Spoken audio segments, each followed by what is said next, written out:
Simulan mo ang araw na kasama ang Diyos.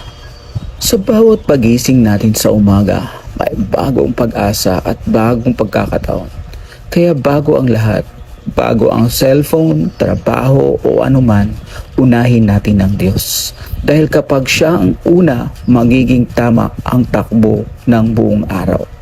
Sabi nga sa Mateo, Kabanata 6, talata 33, ngunit higit sa lahat, hanapin ninyo muna ang kaharian ng Diyos at ang kanyang katuwiran at ang lahat ng mga bagay na ito ay idaragdag sa inyo.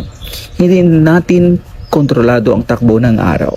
Pero kapag nagsimula tayo sa panalangin, pagbabasa ng salita ng Diyos at pasasalamat, siguradong magiging matibay ang ating puso.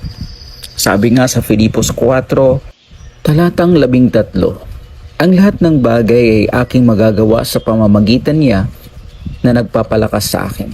Kaya kahit may pagsubok, pagod o kabiguan, kung kasama mo si Kristo, hindi ka matitinag.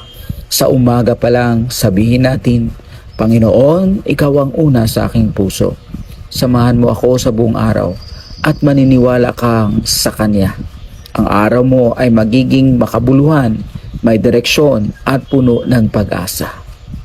Awit 118, talatang 24, ito ang araw na ginawa ng Panginoon. Tayo ay magalak at magsaya sa araw na ito. Amen.